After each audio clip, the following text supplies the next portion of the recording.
Hey YouTube, it's your girl Chic from Chic Speaks on it. Come on in, come on in, come on in, come on in. We got a lot to talk about. Come on in. Class is in session. Come on in, honor students. We got some things to talk about. Get ready, put your thinking caps on. I got some questions. I hope you came too with your questions, because we just trying to get some answers and we just trying to work together to get some answers. I have been away for the past 7 days. I was on vacation celebrating my 20-year wedding anniversary. And child, I was on the ship. Things were going down on the mainland. It was going down. A lot of stuff was taking place. The world did not stop just because I was selling the seas of the Western Caribbean. The world did not stop. There was a lot going on. And there's some new information that came out pertaining to Diddy, y'all. Child, a whole another judge. Before I got on the ship, there was a judge came out. No, I'm sorry. There was a lawyer came out representing a young lady. Talia, I think her name was. But y'all, some woman, Gloria Aldridge, was representing y'all. I reviewed this video before I went on vacation. And this woman said, like, back in 2001, he had essayed her with his security guard. We went through the legal documents. It was really bad. It was like really, really bad. If you're interested in learning more about that story, check out my previous video I covered. It might be a title in the video pertaining to legal documents or new lawsuit filed against Diddy. Check out that video. Brace yourself. Wait a minute. I think I still got the legal documents up. What's her name? Let me see. I got a lot of things open because I'll be doing a lot. It's a lot going on in this man's life. Do I still have it up? Maybe not. Maybe I finally took it down. No, here it is. Thalia Graves. Thalia Graves. Check out my video with me talking about the latest lawsuit against Diddy. And I go into all the details pertaining to that lawsuit. But child, this man said, little white man said, listen, little white lady, I got you beat over here. I got another 100+ people who saying that man had violated me. Me too. Talk about me too, y'all. He took me too to a whole nother level. They have taken me too to a whole nother level, child. Come on in here. How are y'all? Hey, Amanda. They coming on in here. I'm just talking away because a lot of people catch the replay. But child, they're gonna be coming in here. You know, I'm supposed to be late to class. You know, folks be late. Hey, PM, hello. Man, I don't believe that. It's a lot. As I was getting ready for this live stream, I just simply put in his name in the search to see if there was any additional updates since I scheduled this live stream, because that's how fast things come out pertaining to him. And I came across this story. Of course, I have his mother's statement. I'm going to get into that. But I came across the news conference that a Houston attorney, Tony Busby, held, I guess, while I was away on vacation. Did you all catch that? Because I want to show that. It's like 35 minutes, but he's talking about new people who are saying that, who are accusing Diddy of SA.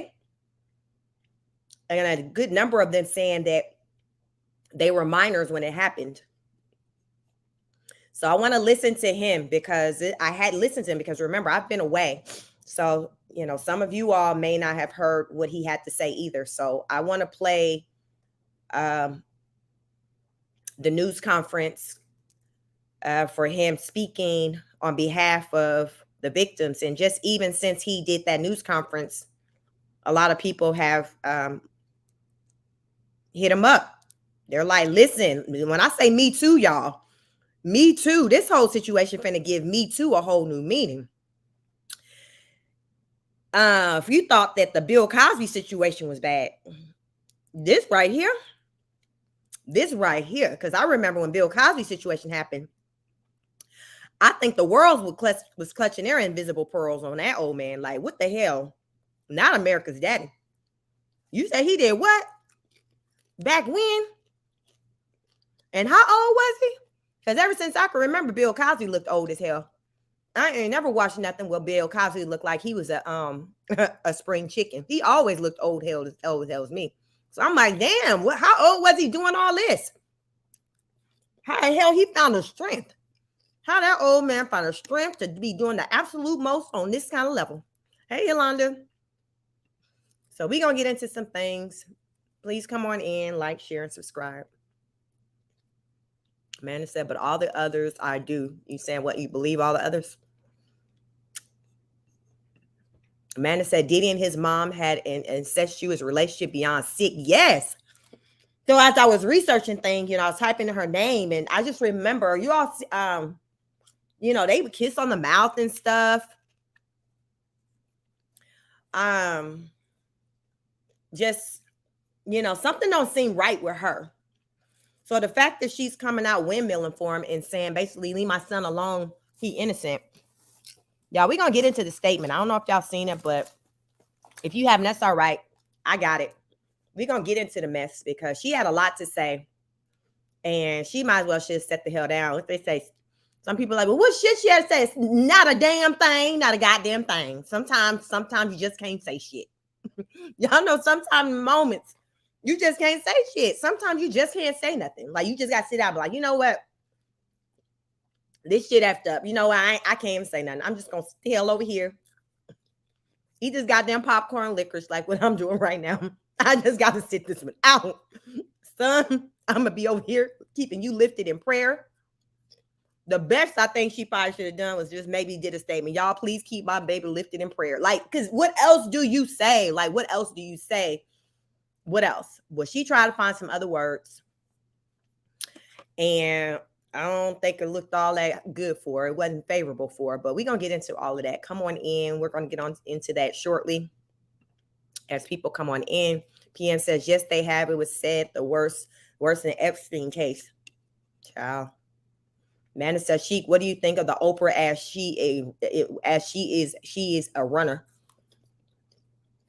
Pertaining to this case, has her name been entered into the chat? Because y'all know I've been gone for a while. I'm not, I think Oprah is with the shits in the industry, so I'm not a fan of hers like that. So anything that's going on that's demonic, anything that's off-putting in the industry, I think her ass right along up there in it. Because the way I feel, what I've come to learn about the industry is that the higher you up in the industry, the more you had to partake in, the more things you had to do, the more you've seen, basically the more your hands have had to get dirty. That's how I view it. Anybody who's high up, so high up meaning Oprah, Jay-Z, Beyonce, Diddy, just anybody who's somebody with a name. I feel like, what they say, you got to pay your dues. You got to get your hands dirty. And I feel like a lot of that comes from, so therefore the powers that be can have control over you. So if you think you want to flip on them, they like, yo, I got this and I'll be ready to drop it or expose you the minute you piss me the hell off, like on that type tip. And I think that's the type of control that Diddy had on a lot of people, is because he would video record them. And I think a lot of times they didn't know. And then when things get funky between him and that person, he'd be like, yo, you know how you pull out your wild card, your ace in a hole? He'd be like, yo, oh, you said what? You're not going to do what? Oh, okay. Well, let me show you something. And he go to his arsenal and he pull out that something, and it's something compromised. It's them, that person in a compromised position. And he's like, yo, okay, so now you ready to talk now? I feel like a lot of people in the industry, they get put in those type of situations. Yeah, Oprah was close to Weinstein. Yep. So yeah, I'm not a fan of hers. I think she with the shits too. PN said to me as well, Bill always looked old. I ain't never seen that man look like a teeny bopper. Amanda said Bill Cosby and R. Kelly are saints compared to P. Diddy, and they're saying this. Yeah. Hey, Aqua Rose. Hello. Amanda said kissing on the mouth, telling her to go to strip clubs. Except, yeah, y'all see the video where I was trying to look for it. I hadn't come across it before I started this live, where he was one day talking. They were, I don't know what they were doing, but the camera kept kind of focusing on her fingernails and stuff like that. And remember, and I think in the Cassie's documents, her lawsuit, she talked about, the freak offs and wearing white nail polish and things like that. And so this video I've seen with him and his mother is like, the camera kept like focusing on like her nail polish and things like that. And she had the white. So y'all, white polish ain't gonna never be the same with me. I got white polish now. My toes were white from my vacation, and my fingernails, I never wear color. They're just always white French tip. But y'all, I call it freak off white. I was on a ship. I seen men, all kind of men with their freak off white toenails polished. I said, well, damn. Me and the men had our freak off white nail polish on the on the cruise, on the Western Caribbean cruise, y'all. I said, well, damn, all right then. Come through freak off white, but white polish will never be looked at as the same. So as you guys go on and join on in here, come on in here. I am going to share my screen. I want to first get into the statement that Mama Janice Combs made pertaining to her son. She's saying, y'all leave my baby alone. PM said, right, she should have stayed quiet. That was a shame what she said as a mom, not knowing what really happened. Right. Sometimes you got to sit it out. What they say as parents, never say what your kids won't do. You say what the hell you hope they won't do, or you know they goddamn ass know better. Because a child will goddamn embarrass the hell out of you. They will embarrass child. They will embarrass the hell out of you. So you definitely got to be careful about what you're saying, what your child won't do. But let me share my screen. We're about to get into this. Let me see. Get into this statement. Okay. Okay. Okay. So let's get into it.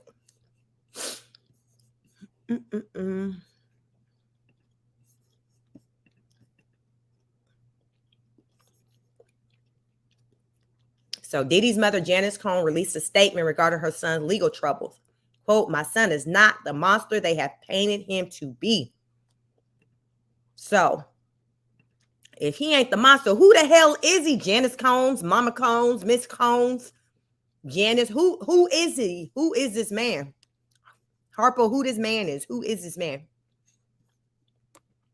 So follow me on the screen. Hope you guys can see me.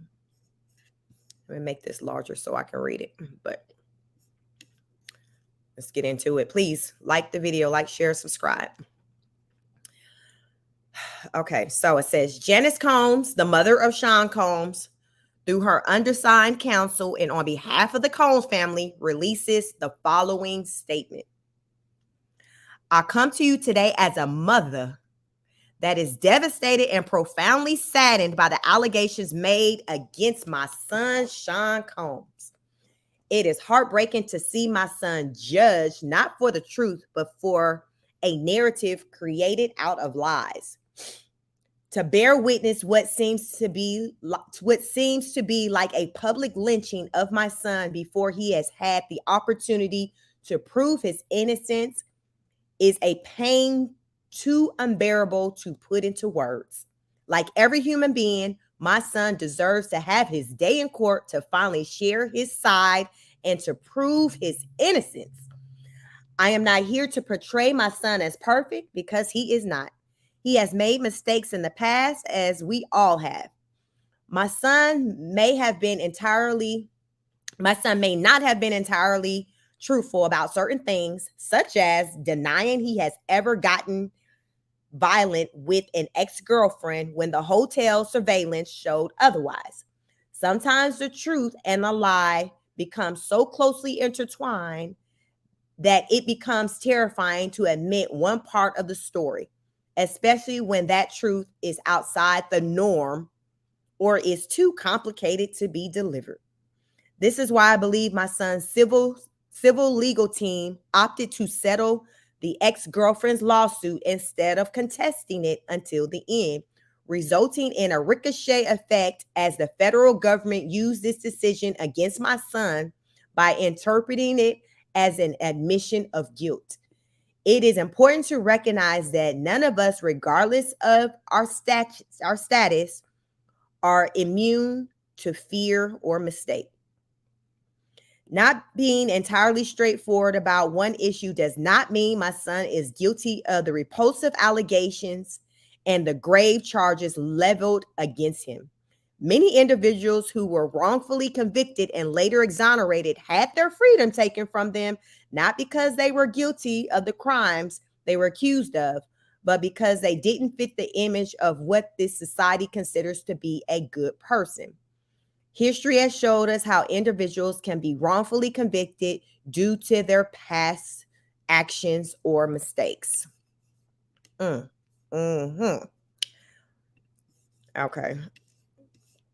Go to page 2 of this mess. I'm sorry, of this statement. Watching the world make jokes and laugh at my son's life crumbling before our eyes is something I can never forget. It is truly agonizing to watch the world turn against my son so quickly and easily over lies and misconceptions without ever hearing his side or affording him the opportunity to present his side. These lies thrown at him are motivated by those seeking a financial gain and not justice. These individuals saw how quickly my son's civil legal team settled his ex-girlfriend's lawsuit, so they believe they can receive a quick payday by falsely accusing my son. False allegations of SA thought true victims of sexual violence from getting the justice they deserve. To make matters worse, the federal government is now using these lies to prosecute my son. This injustice has been unbearable for our family. The worst part of the ordeal is watching my beloved son be stripped of his dignity, not for what he did, but for what people choose to believe about him. I ask his supporters, fans, colleagues, friends, and the public to not judge him before you've had the chance to hear his side. I beg you to think about those who have been wrongfully persecuted, to remember that not everyone who has made mistakes in life deserves to have their entire existence judged by a single action or a few mistakes. My son is not the monster they have painted him to be, and he deserves the chance to tell his side.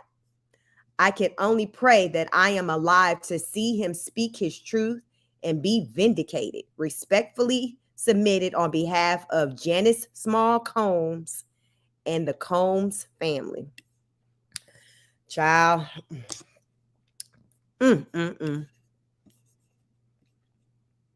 Y'all here for that statement?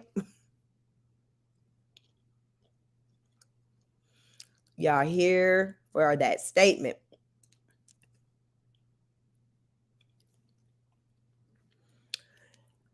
I'm not here for the statement.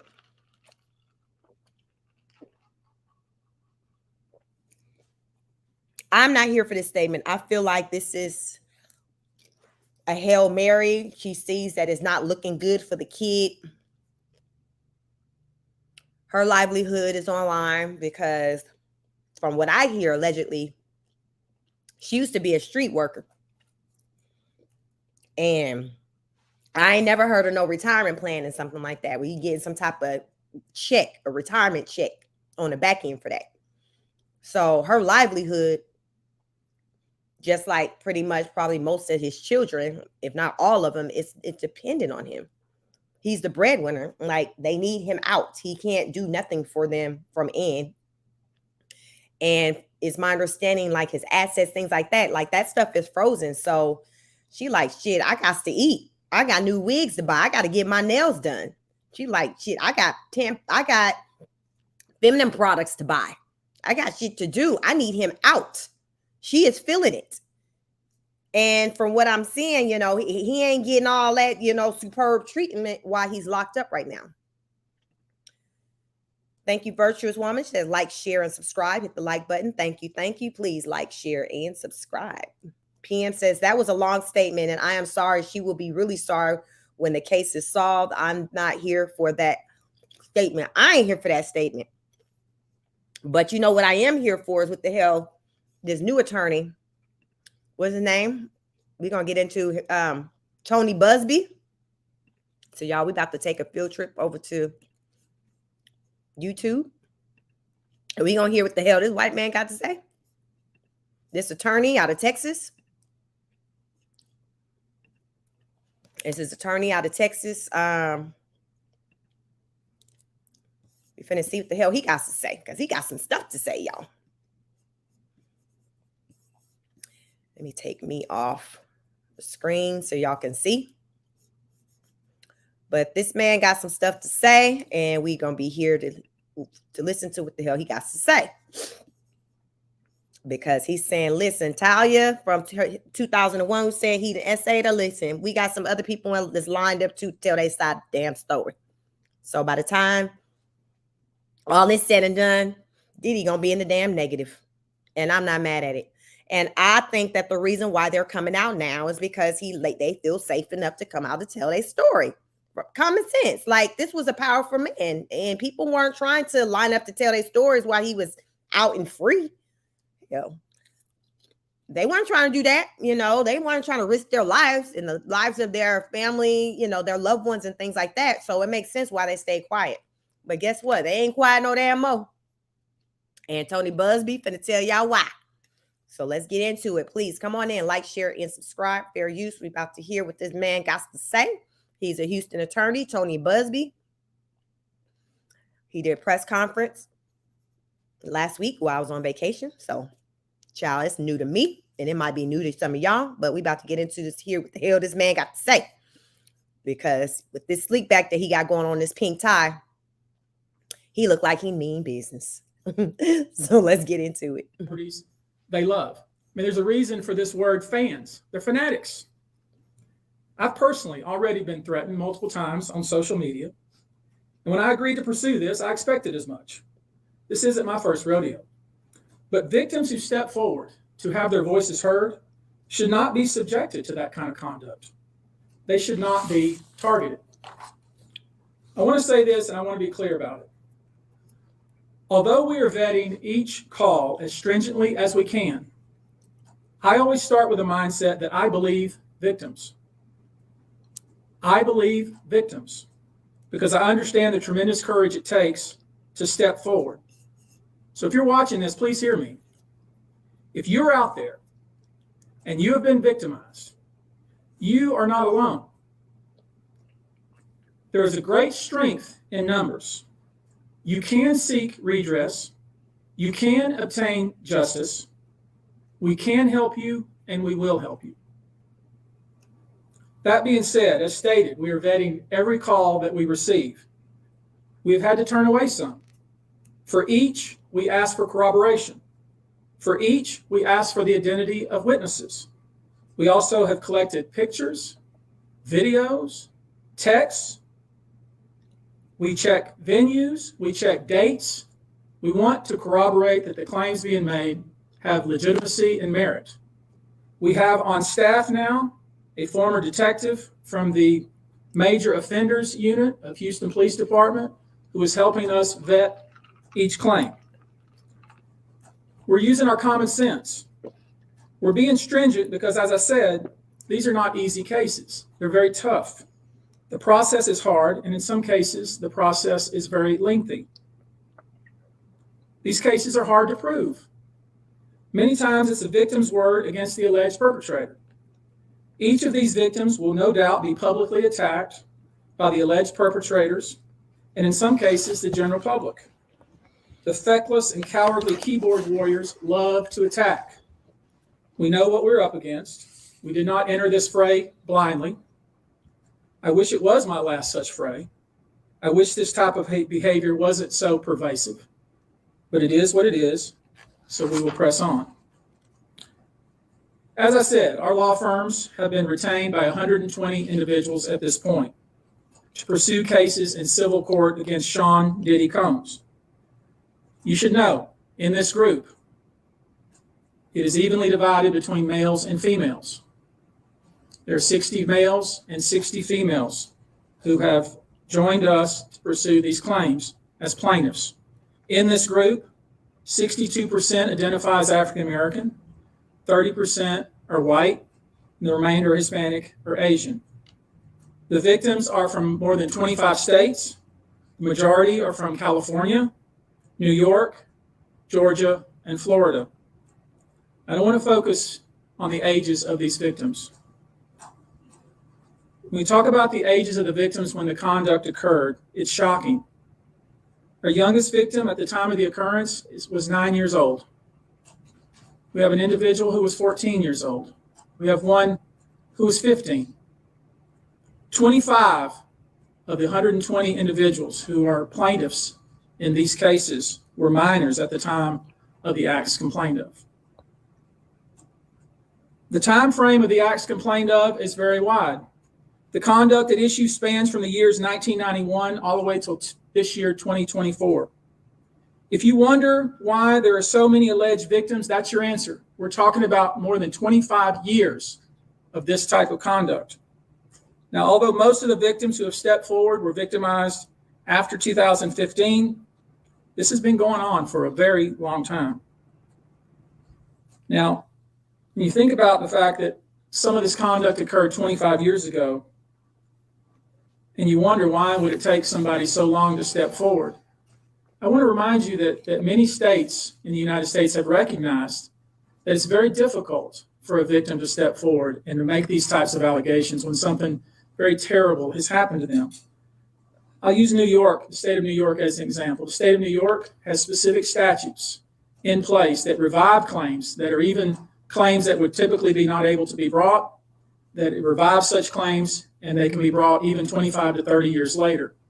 Because there's a recognition there in New York and California and other states that it's very difficult for a victim to come forward. And I would respectfully suggest the only reason many of these people are coming forward because they see other victims coming forward. And it gives them some comfort that, hey, I won't be the only one. And I expect more victims will come forward. You know, there's an old saying that says, a lie has great speed, but truth has endurance. The acts complained of in these cases that we're going to file occurred primarily in New York, either Manhattan or the Hamptons, or occurred in California, primarily in Los Angeles, or in Florida, primarily in Miami. Most of these events and incidents occurred at parties, typically after parties, or album release parties, New Year's Eve parties, 4th of July parties, something they called a puppy party, the all-white party, although several of these events occurred at auditions. Many times, especially young people wanting to break into the industry, were coerced into this type of conduct in the promise of being made a star, or in the promise of having Sean Combs listen to their tape or even let them read for Sean Combs. You should know that some of this behavior occurred at well-known venues in New York City. Some of this behavior occurred at private residences of people that we all know. Some of this behavior occurred at hotels that we're all familiar with. You should know that more than 55% of the victims filed reported this conduct to either the authorities, that is the police, or to hospitals. We're in the process of collecting with our team assistants, medical records, reports that were made to the authorities. And I've already said that some of the individuals in this group did in fact talk to the FBI. You should know that several of the individuals, and when I say several, I mean many, who did in fact seek medical treatment were drug tested, and drugs were found in their system, weird drugs that you probably never heard of. One in particular that continues to pop up is a drug called xylazine, or trank, which based on our research is known as a horse tranquilizer. Now, there's been a lot of reports that we're filing a class action. This is not a class action. Class action is when one or two people file a case on behalf of a group of people. That's not this. These cases will be individual cases. Each case will live and die on its own merit. These cases will be filed individually, one plaintiff against whoever the defendants were involved in the case. Each case may be filed in one venue like California, another case may be filed in New York. One case may sue just Sean Combs, but multiple other people. One case may sue a range of people. I would expect most, though, to be filed, as I said, in New York and Los Angeles. Now, I know this. Many of you came here thinking or hoping or perhaps believing that I may start naming names. Well, that day will come, but it won't be today. The day will come when we will name names other than Sean Combs, and there's a lot of names. It's a long list already. And of course, I already know who some of these individuals are, but because of the nature of this case, we're going to make damn sure that we're right before we do that. But the names that we're going to name, assuming that our investigators confirm and corroborate what we've been told, are names that will shock you. These are individual cases. There are indeed other perpetrators involved. They will be revealed when that particular individual case is ready to be filed. They already know who they are. And I'm talking here about not just the cowardly but complicit bystanders. That is, those people that we know watched this behavior occur and did nothing. And I'm talking about the people that participated, encouraged it, egged it on. They know who they are. I call them the facilitators of foul play, willing participants in vile conduct. As we identify them, each will be part of this case as defendants. These defendants will not only include individuals, but will also include corporate entities who ultimately profited off of this culture and behavior. I'm looking at banks, pharmaceutical companies, hotels. We know that many of these individuals were paid cash. We know that many of these individuals involved, whether they were the ones being assaulted and abused or they're witnessing other people being assaulted and abused and then paid and threatened and told to leave. Typically paid 10 grand in cash and told to leave. And then threatened as they were leaving. So in addition to Sean Combs, you should know the defendants in these cases we're going to file will include anyone, of course, who engaged in the assault or exploitation, anyone who participated in such in any way, anyone who encouraged or facilitated this conduct, anyone who was in the room and watched it happen but made no effort to stop it, any venue or venue owner who was aware of what was going on but failed to stop it, any individual or entity who knew about the conduct and benefited from it but did nothing to report it or stop it, and any individual or entity who covered it up or helped cover it up. These people who know who they are should just come forward now. I would imagine, as we speak here, there are a myriad of people who are very nervous. You can't hide skeletons in the closet forever. I would expect there are many people out there right now who are desperately searching their memories as they delete their texts and data. Now, although these are, in fact, individual cases, there is a common theme, an MO, if you will. Typically, the victim is lured into a situation where he or she is given a drink. Typically, that drink, reported by these victims, is apparently laced with something.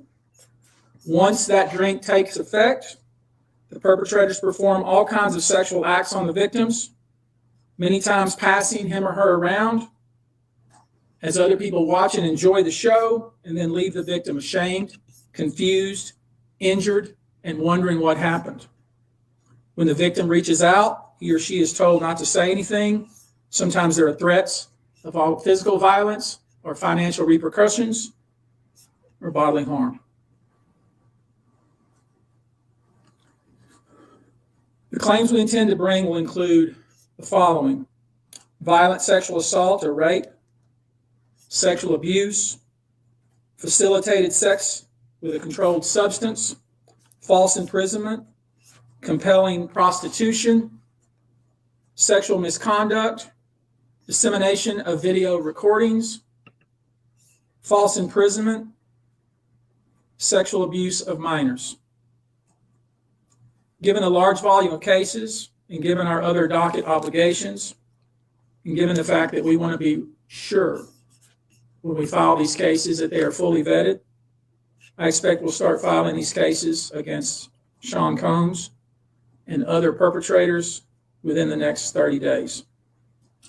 Now, it's rare, sexual abuse, sexual exploitation, this type of activity is pervasive in our society, and it's rare we get a chance where we can really focus on this as a country and really focus on this about how pervasive this is and what we can, as collectively can do about it. So I thought I'd take this opportunity before I go into some of the individual cases and talk about some of the individual claims being made and so you'll get a sense of what this 120 people group looks like individually. I want to bring forward Carrie Paul. She's a national victim advocate who helps victims who have been victimized by this type of conduct. And she has some important words, and I hope you'll pay close attention. I think it's important that you hear from her.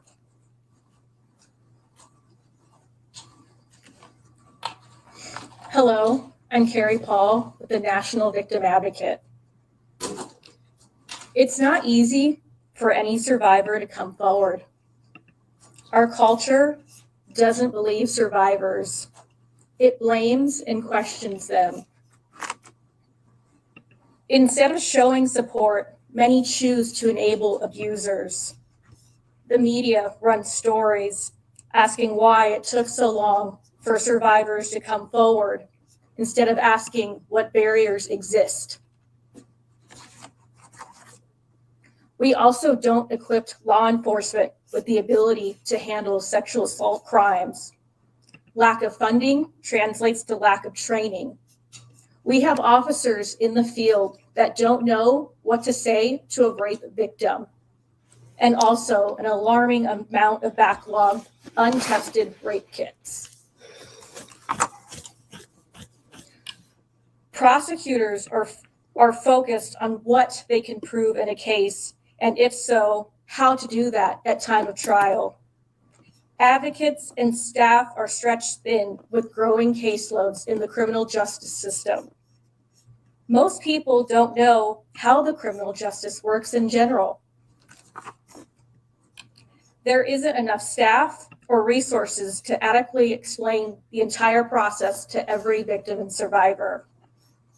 Our culture works against victims and survivors every day, and abusers know this. Abusers work themselves into positions of power, building a public image that is trusted and financially large enough to make people look away. Abusers are unfortunately very skilled at power and control, the foundation of abuse. They seek victims who are vulnerable, such as children, their employees, and their intimate partners, all who see a different version than the public does, all who rely on the abuser in some way. And for those that do come forward and aren't believed, face questions like, are you sure it happened that way? Were you drinking? What were you wearing? All of this creates an environment that enables abusers to continue abusing them and future victims. To the survivors that have come forward despite not being believed at some point in time, your courage is like nothing we have seen before.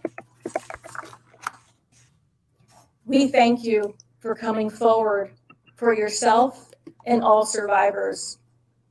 And lastly, I want all survivors that are watching this to know we believe you and we support you. Thank you.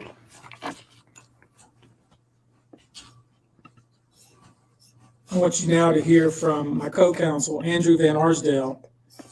We've created a sexual abuse hotline.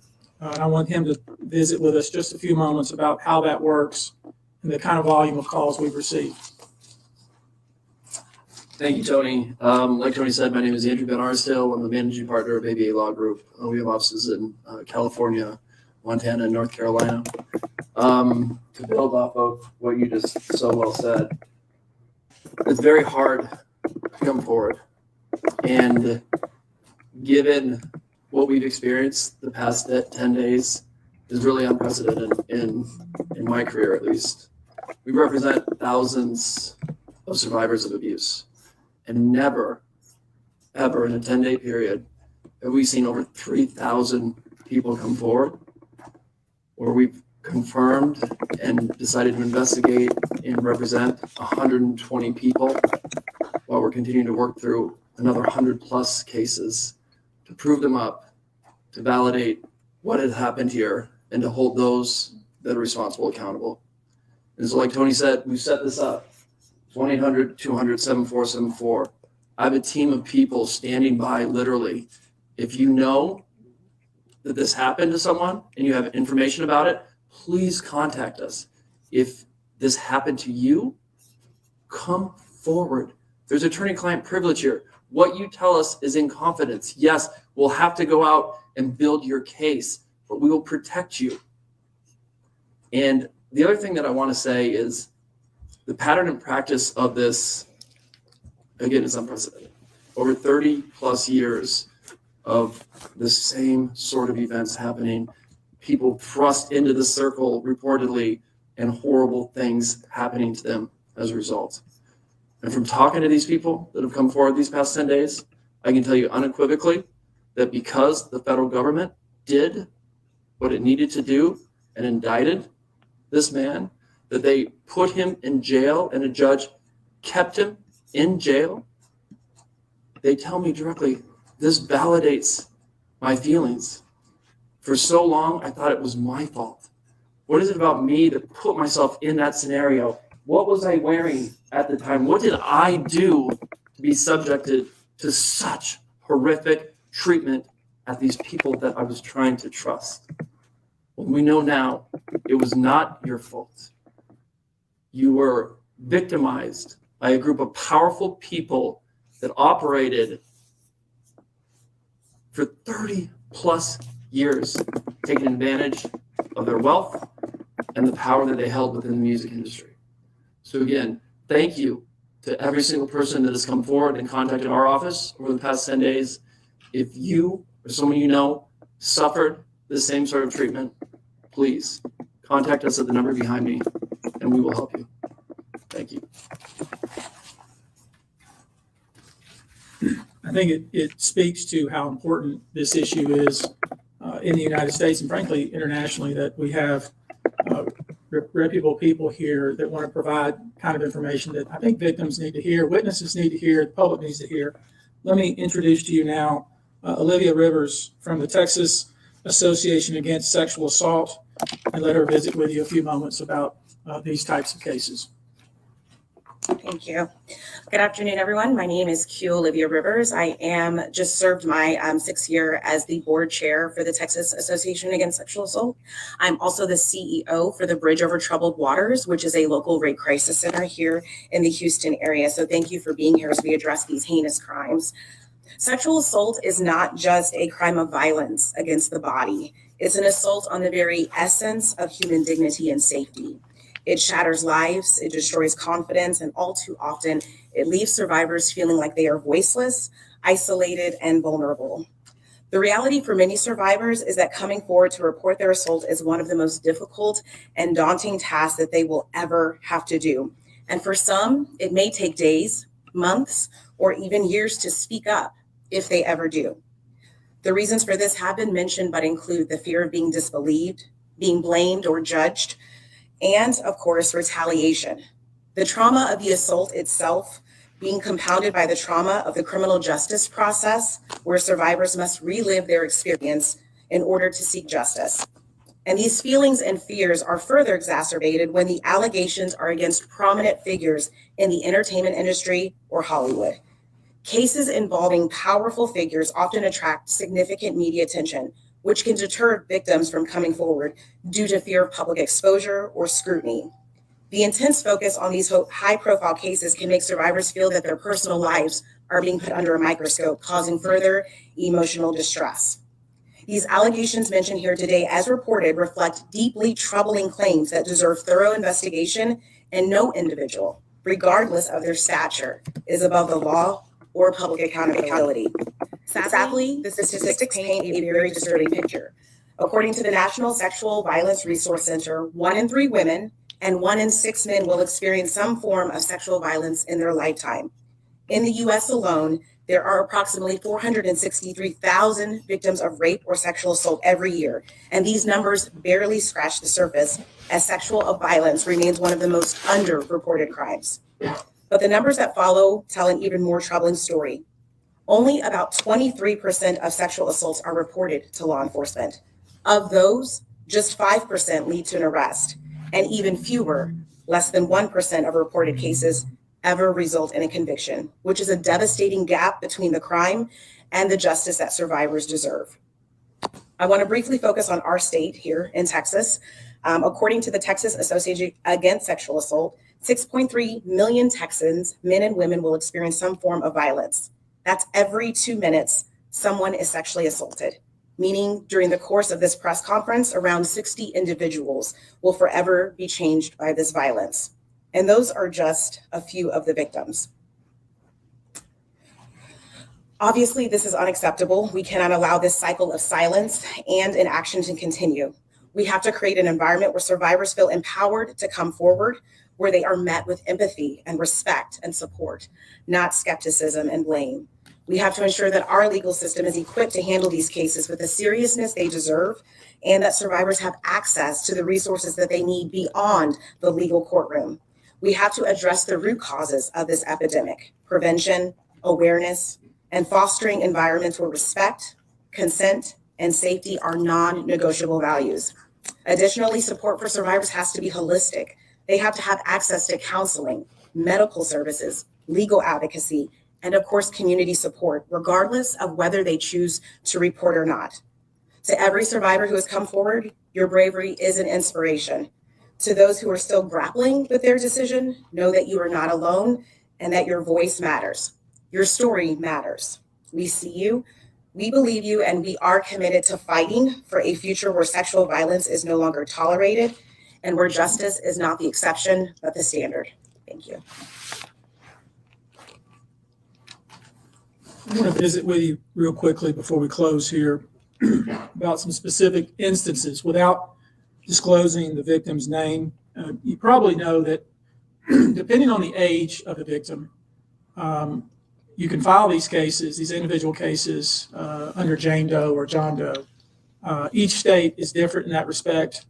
Typically, there is a balancing test, like the public's right to know the name of the victim and plaintiff versus the confidentiality and the safety of the plaintiff. So we'll have to struggle with that with each one of these cases. Our intention, of course, is to, like we always do, file these cases under a pseudonym until the court tells us otherwise. But let me share with you a few, just kind of give you a sense of the kind of cases and the kind of instances that people are calling and reporting that we are trying to corroborate, vet, and these are the ones that we've already corroborated, vetted, and collected evidence on.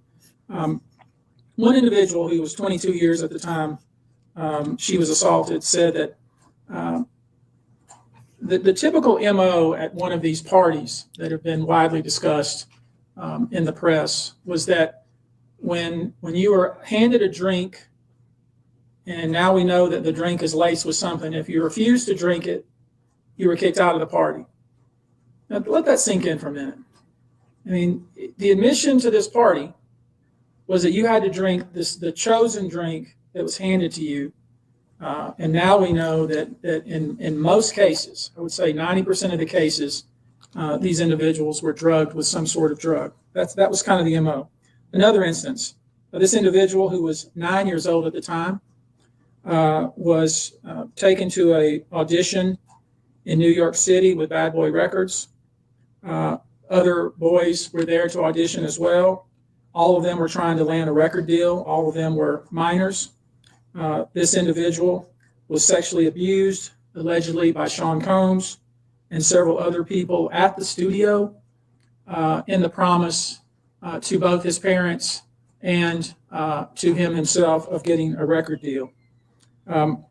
Another instance, another minor, told allegedly by Sean Combs that he would make him a star, but he needed to visit with him in private about it, away from his parents.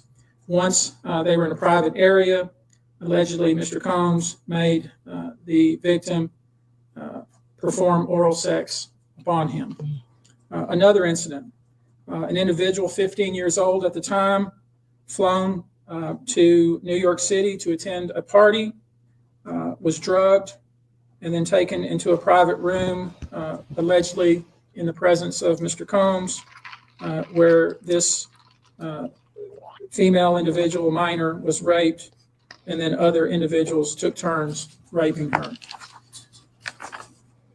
Another individual, 26 at the time of the occurrence, was picked up allegedly by Mr. Combs and several other people in a black SUV from the airport, was given one drink in the SUV, and then literally woke up the next day not knowing what had happened, but with pain and damage to both her vagina and her anus, where she then went to the hospital.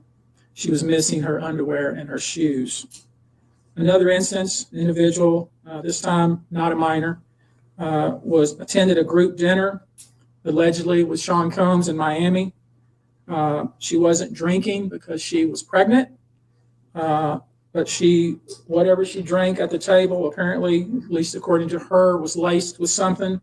She blacked out, and she woke up in the same bed, again, allegedly, with Mr. Combs in his mansion in Miami. Her vagina and her anus were torn and sore. And I could go on. I mean, literally, you're sensing a theme here. It's the same theme, and it all involves some sort of drug. One instance, an individual who was 20 years old at the time was asked to attend, just saw her on the street, asked to attend a party in a hotel. She was flattered, went to the party, was given one drink and doesn't remember anything else. Ultimately, was so messed up, went to the hospital where they found cocaine and this horse tranquilizer in her blood system. I'm going to give you a quote from a very young man who told us over the phone about his experience and all the things that happened to him. He says allegedly at the hands of Sean Diddy Combs and his friends in the effort to try to sign a record deal. This was kind of what he was told he would have to do.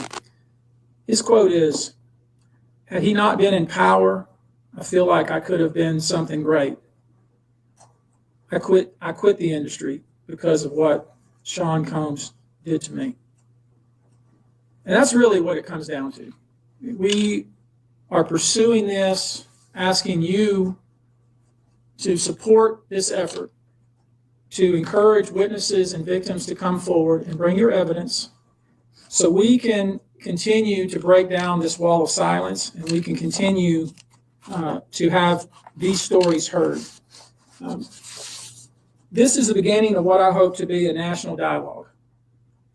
This type of sexual assault, sexual abuse, and sexual exploitation should never happen in the United States or anywhere else.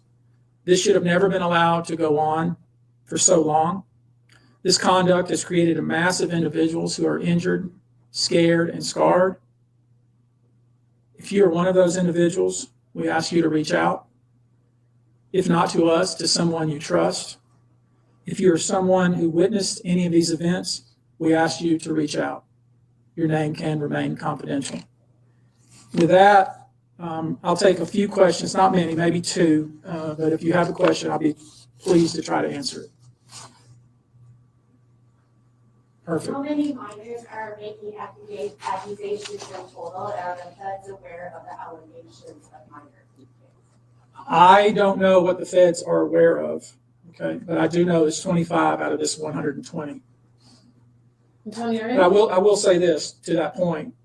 We welcome the FBI or any authority who wants to come to us, and we're going to make that available to these victims because I think that's important. My suspicion is, based on talking with these folks, is that the FBI is just not aware of these people. The FBI has talked to some of these folks, and I'm going to try to encourage the victims to, in fact, talk to the FBI because I think they have some very important things to say. Tony, were all of the children auditioning because they were musicians, or were any of them kids of employees or anything like that? All seeking either TV or some sort of music career with promises of, we're going to make you a star.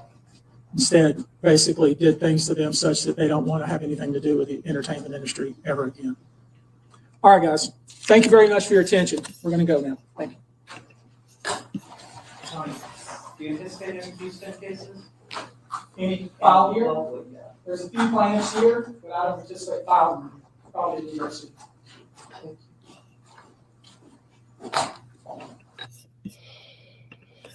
Whoo, child, that was a lot. That was a lot. I wanted to play that interview or that press conference. I didn't want to speed it up. I really wanted to kind of take in everything he had to say because I knew it was a lot of detail. So I listened to it all with you all. And I even came across some updates just since Tony held that press conference because, there's that hotline that they had advertised kind of in the background that you can call if you have, anything, any information and things like that.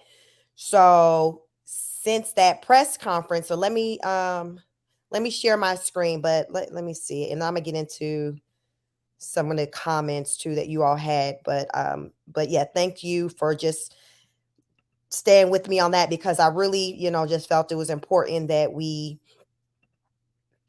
get through that. But let me see. Let's see. Amanda says James is just sick, very sickening. Yes, satanic. It is.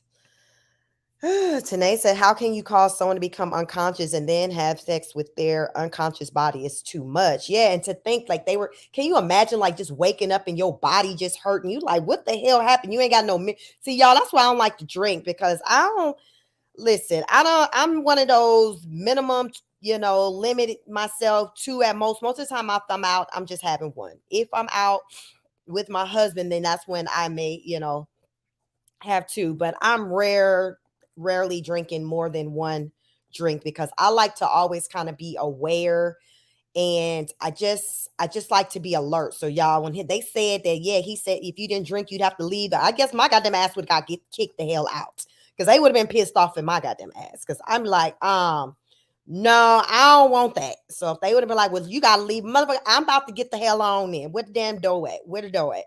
That's God speaking to me that I don't need to be here anyway. Y'all better take these signs as cues.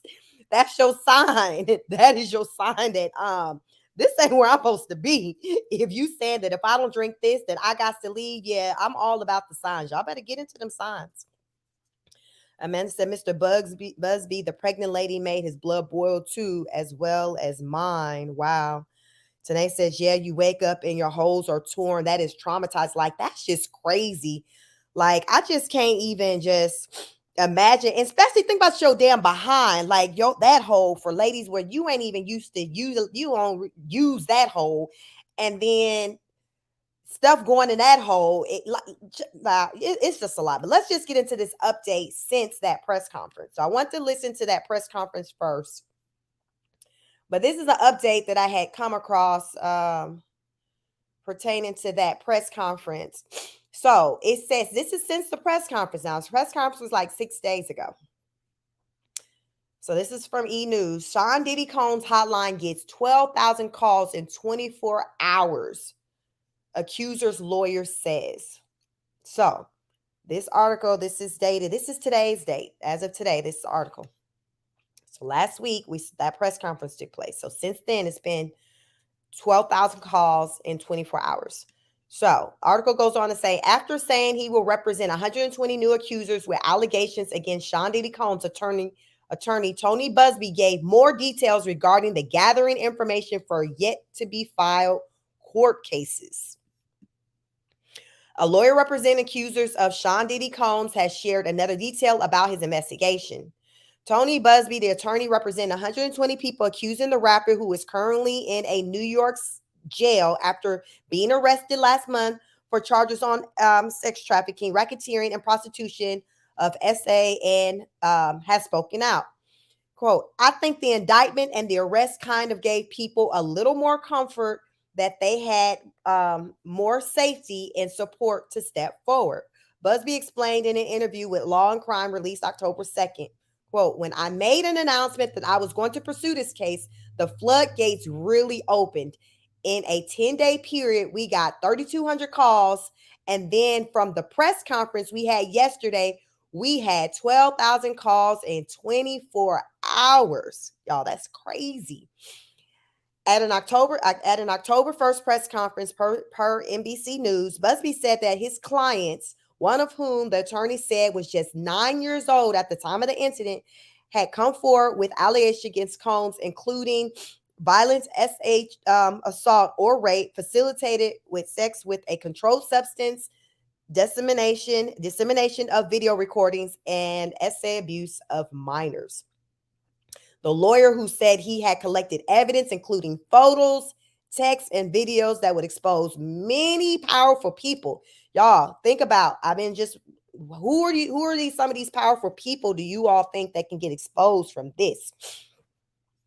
He reiterated that he was hoping to begin filing suits in 30 days or less, but admitted, quote, I was not expecting the high volume of contact that we've gotten in the last 24 hours. And while Busby did not give further details on the list of names other than Combs, he has been given from accusers that will shock the public. He called Combs' arrest the tip of the iceberg. Y'all, I want to hear them names. Y'all, let me know. Drop in the comments. Who do you think those names are? Because he was like, listen, he got some names. He ain't ready right now to drop them, but those names will come. Well, we know that there were people in the room when some of these things occurred, Busby told Law and Crime.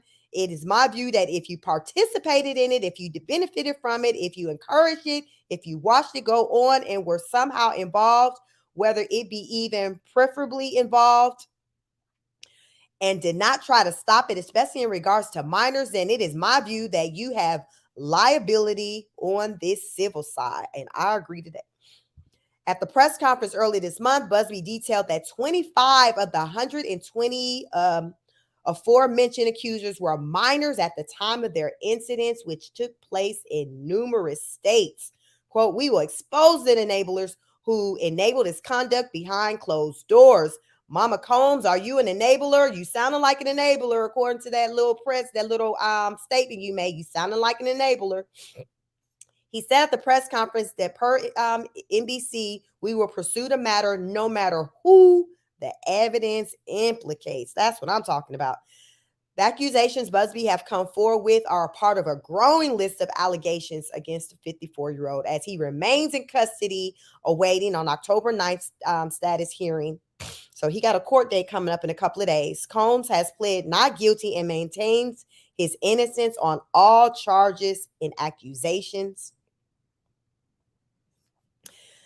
Listen, it ain't looking good for the kid. It ain't looking good for the kid. It's not looking good for the kid. Let me get through some of these comments. Amanda says, Sheik, whatever happens to T.I. and Tiny, remember women said they did that same stuff. What happened in that case? The last I heard with that case is that people were withdrawing. Remember there was a lady, I think her name, she lives here in Atlanta, Sabrina. She was the one that really got everything kind of jumped going. And she was like, was in their circle and stuff. And I guess she got pissed off at one point and started wanting to spill the beans. But the last I heard is that she had withdrew her lawsuit. And I think that was maybe earlier this year, some months back. So I think the reason why that kind of got quietly kind of went under the rug, I think it was just some people kind of withdrawing their lawsuits, probably payouts. But child, nothing ever happened to them. nothing didn't happen. Money talks. Things just started disappearing, and that's what happens. When you're in the industry. You said Shekinah, yeah, but there was another lady named Sabrina. So Shekinah, in the midst of all of that, Shekinah and Tiny fell out. They stopped being friends. But it was a lady that jump started the whole thing. Name was Sabrina. Her name was Sabrina. Shekinah inserted herself in it in an attempt to defend Tiny, but really kind of made things worse. And then so that backfired and it resulted in her Shekinah and Tiny falling out. So that was a whole mess. But it was a lady named Sabrina who jump started everything. She was the first initial person who kind of started talking, and then other people kind of started throwing in, they little parts of their stories. But slowly, the people start backing out, and the last I heard, the lady Sabrina, backed off with her suit. So, in all, I feel like people start getting paid and stuff like that, and you know how that go. They, Tiny and Ti do have a lot of money. And they were able to to pay like they weigh. In my opinion, I think that's what happened with that. But yes, so I think that there are people. I think that when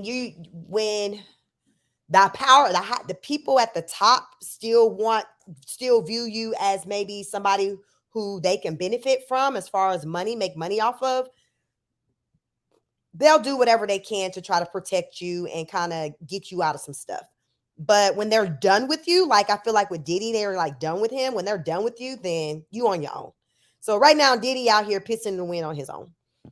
T.I. and Tiny, I feel like, they still, the industry pretty much stepped in like, all right. Y'all suffered enough. We gonna step in and help you out. But how when the industry is completely done with you, meaning the higher ups, is when you're not getting that lifeline and you're just out here drowning. And that's what's happening with P. Diddy. He's out here drowning. And from what I heard, this all stemmed from him, his lawsuit against, remember that liquor company? He had they had dropped him or something like that. And he was filing a lawsuit against the liquor company. And so from what I'm hearing, what I've heard, word on the curb, is that when he filed suit against that big company, they just kind of got pissed off. And then that's when they just started, doing what they do, getting in the ear of Cassie, saying, now, girl, what you say that man did to you? Okay, we got you. We going to support you. And kind of just pushing forward people such as Cassie, who's claimed to have been a victim of his, because therefore they can kind of fight him from that angle to kind of sit him down versus fighting him, one-on-one, through the court of law. When it came to the lawsuit, they was like, you know what? We know he got some skeletons, because child, in the industry, like to be in the industry, you're going to have some skeletons because they put you in positions. So therefore you do compromising things. So when you do something, they can kind of hold it over your head. And Diddy has done a lot of stuff, so they know that he is definitely nobody's angel. So they like, listen, it's time for us to pull the dirt out on you because you are being a thorn in our behind. And I feel like, that's what happened, and this is why we're seeing like his world just crumble. There was something else I want to all show you. I came across this article talking about how he's being treated in prison. So let me share that with you all, because y'all, prison ain't no joke. So listen, he ain't living the rich and famous life in prison. We'll just say that. But I thought this article was pretty interesting, as it kind of talks about, what prison life is like. But also, just want to add, there was an article with this following this situation that we just watched the press conference. Since that press conference, it's been said that there are some of the celebrities who some of these people are implementing they're starting to do payoffs. They starting to step up and say, okay. Now, how much you want now? How much you want now? They're starting to step up. Let me see. Let me jump over here real fast because I want to show you that this is again since that press conference. So this article is talking about, let me make sure you can see it. Okay. Diddy's A-list pals quietly paying off victims to avoid being publicly named. So remember, we would just watch the press conference. It's 35 minutes.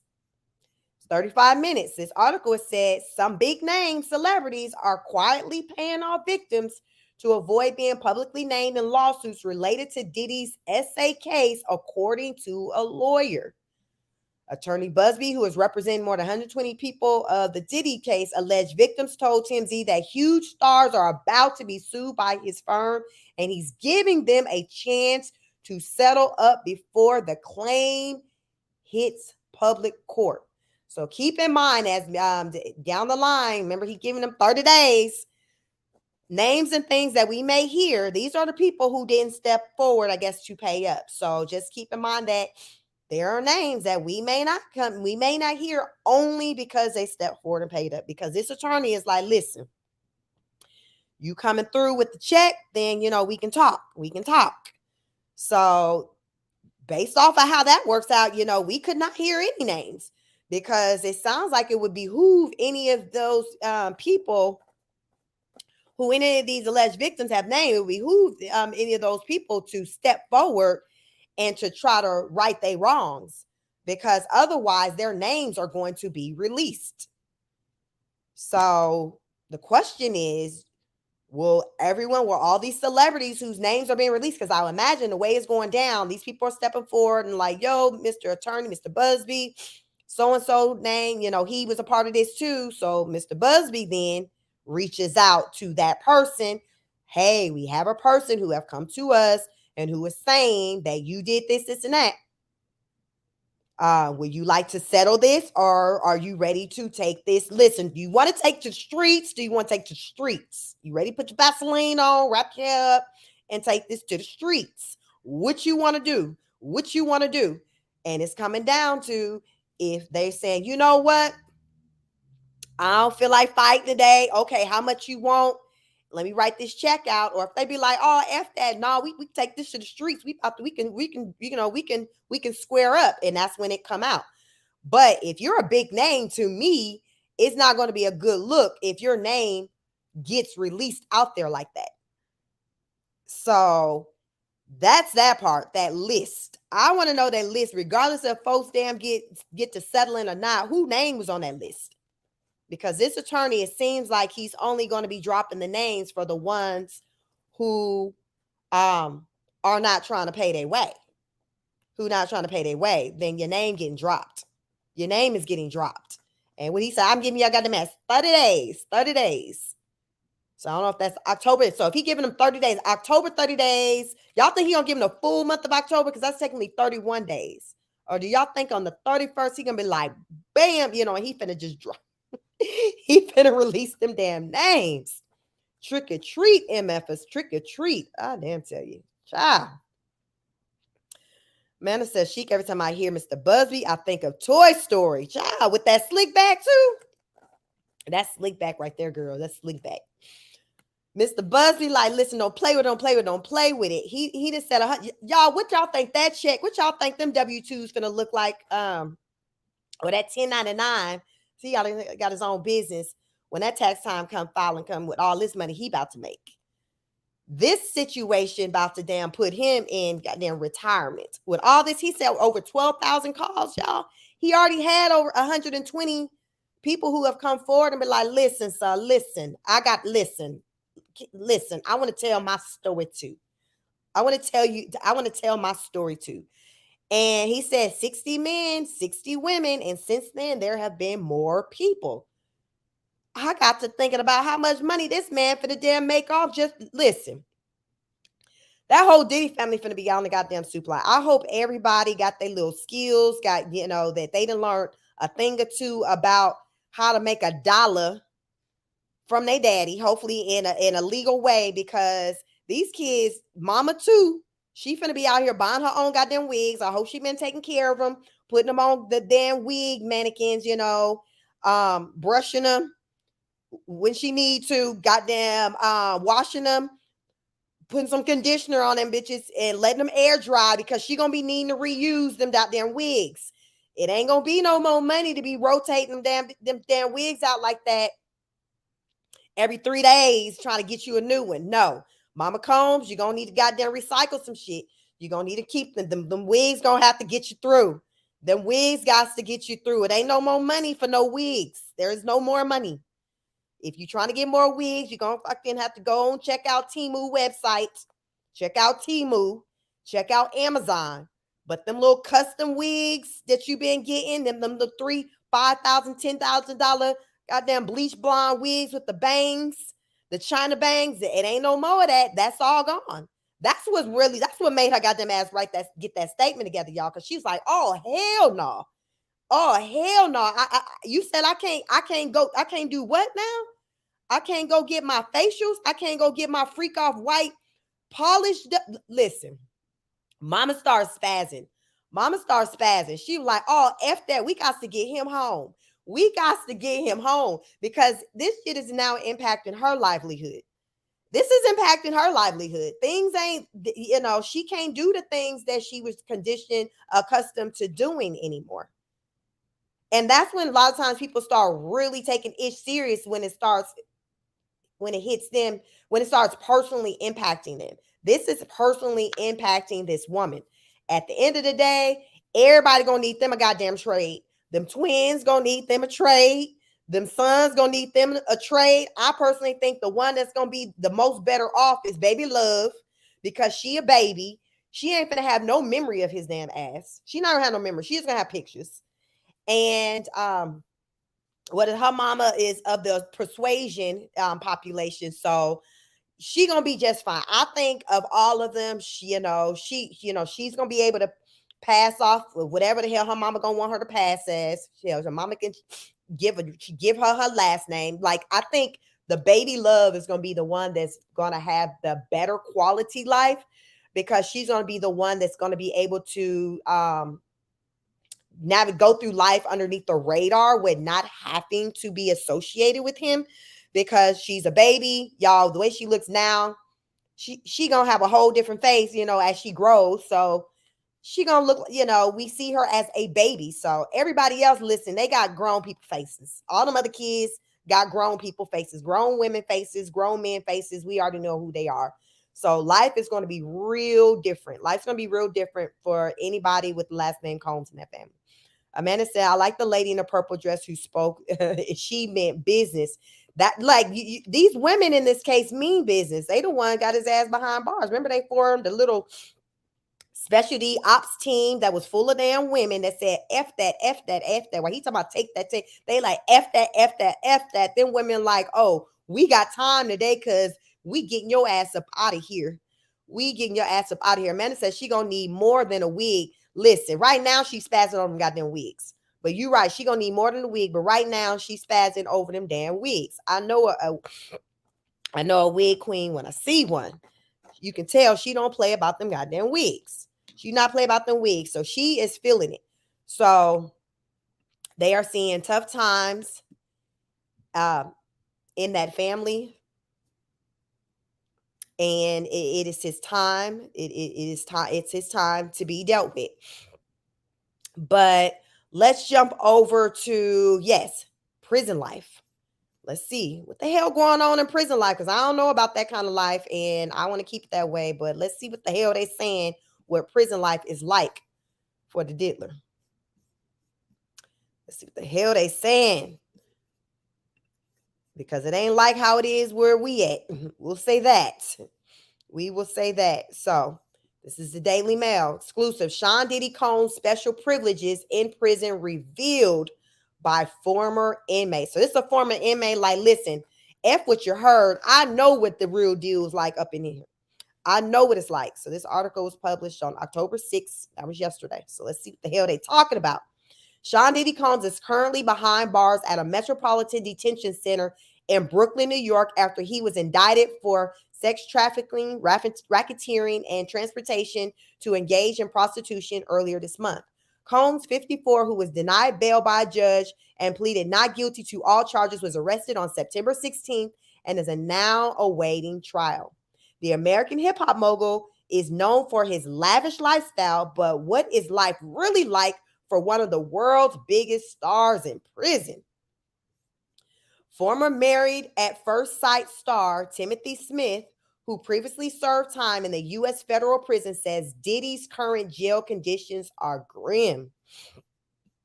Smith said that despite Diddy's wealth and status, prison life offers no special treatment. His money and wealth won't get him any benefits, he told the Daily Mail Australia, drawing from his own experiences with inmates of high social status. In the federal systems, it's so limited, you don't get extra privileges because you're rich. You're allowed a few basics like a tracksuit and sneakers from the commissary, but that's about it. They do raids, and if you try to stockpile, they take everything. Smith painted a stark picture of life inside the facility, explaining that guards often use isolation as a tool to break inmates. Damn, now we finna put you by your goddamn self. That's isolation. So this is the guy who said, listen, I've been there. I know what it's like. This is him right here. Former Married at First Sight star Timothy Smith. He served in the U.S. federal prison. He also goes on to say he is in the management unit, so no, he doesn't have access to other inmates, he said, so that he by his damn self. People think that there are TVs and radios, but where he's at, there's nothing, not even a radio. You get a Bible and one book per week. That's all, he said. Smith added that the star will also have very limited access to communication with the outside world. You only get 300 minutes a month on the phone, he said. 300 minutes a month. So let's get into that. How does this work? So if you're on the phone for 30 minutes a day, after 10 days, you get no more phone for the next 20 days. So you got to goddamn ration out them damn 300 minutes. You got to do your math. You got to be like, okay, so for 30 days, 300 minutes, what's 300 divided by 30? Okay, so this is what I need to do per day. Listen, Linda, listen. That's how you need it. You don't have to get into your math. Otherwise, if you fuck around and miscalculate, you can easily find yourself going a whole 20 days without talking to no goddamn bad. So get on the phone if you fucking want to. Be thinking you're going to be making love to your boo on the phone for 30 plus minutes, then you fucking yourself up, because you better hope that the damn 30 plus minutes for 10 days was every goddamn thing, because the next 20 days, the last 20 days of the month, you ain't going to have shit. So be smart about it. Sometimes you run out of minutes and within the first week, sometimes you run out of minutes within the first week, and then you're just left talking to your damn self, child. Not you left talking to your damn self. I tell you, you better you better don't fuck around and miscalculate and mess yourself up and not get the even amount of minutes per day, because you're going to be talking to yourself. Smith added that Diddy won't have a chance at negotiating special treatments while incarcerated. Even if he was in general population, there is not one cell, one TV. There'll be 100 people in that pod, and there are generally only a few TVs segregated by race, he explained. So listen, you got the goddamn black TV, watching what's happening, Good Times, The Martin Show. Then you got, your white TV. Then you got your Mexican. Listen, so I guess you watching TVs based off of them, the type of shows. So if you like the black shows, you're over there with black folks. Child. His wealth won't help him in here either. Nothing at all. According to Smith, Diddy's future looks bleak. He's not watching TV, and the next time he's on a plane, it'll be with 200 prisoners on Con Air. He's not getting out of this one easy. Not goddamn Con Air. That man said Con Air. Diddy's case is a high-profile one, and if convicted, he could be facing a lengthy sentence. Once the Fed has indicted you, they've made their case. The best advice I can give him, accept where you are. There's no negotiating your way out of the federal charges, Smith explained. If you think you're going to beat them, they will break you down. In my experience, 3 guys took their cases to trial thinking they could win, and they ended up with sentences far worse than they would have received if they had accepted a plea. I heard that before, even with like state charges, like when you choose to go to trial and you're found guilty, like they slap a harder penalty on you than had you just, because that's what I say, most people plea out. I think they say like 80% of cases, people just accept the plea because a lot of times, going to trial is not favorable for people. But I have, learned, and just from seeing, people, just knowing people personally, like who went through it and say they decide to go to trial. Listen, I'm innocent. They're still found guilty. They're hit with a harsh sentence because the state looks at it as though, well, you played with our money, our time, our resources. So since we had to go this far, we're going to really throw the book at you. So that is what I heard. And that's basically what he is saying, that, listen, it's worse when you choose to not take the plea deal. In 2006, Smith was arrested for drug trafficking after flying marijuana across the Canada and U.S. border using his skills as a pilot. Damn. Despite earning a lucrative sum of crime, Smith operations came to an end when he was caught by the U.S. custom officials, leading to a year-long prison sentence, which extended due to immigration complications. So it seemed like, hell, he was in there less than what we see, what Diddy gonna be locked up for. So listen, this little white man, like, listen, F what you heard, regardless of what his money looking like, it's not looking good for the kid. I'm finna tell you because, child, I was there. I know better than anyone, anyone else. Like, I was there. So you're getting from the horse's mouth. You're getting it from the horse's mouth. So they said he might be able to sneak a phone in somehow.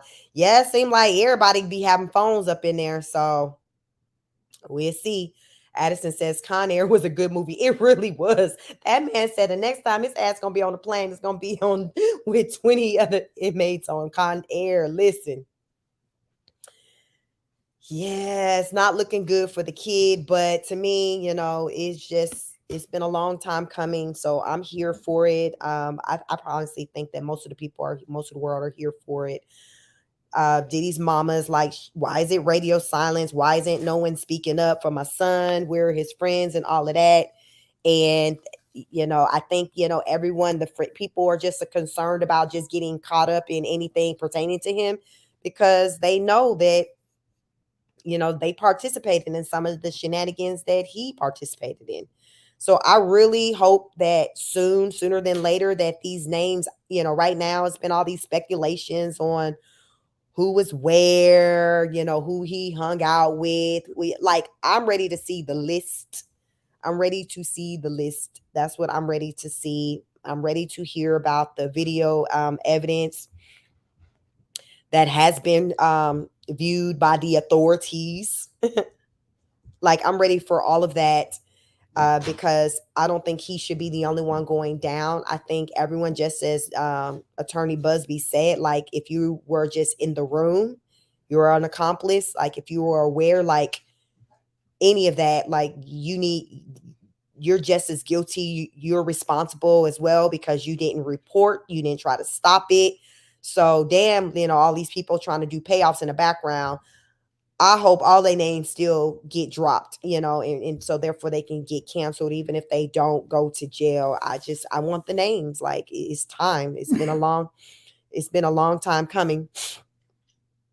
It's been a long time coming. So, it is what it is. It is what it is. So, and, Mama Combs, yes, that's your son, but my thing is, like, how did he get this way? How did you raise him? It's your child. Like, he's a representation of you, even though he's a grown man. Like, it's still your child. He's been having suspect behavior since he's entered the scene. So that goes to, it speaks to just how he was raised. Like, how did you raise him?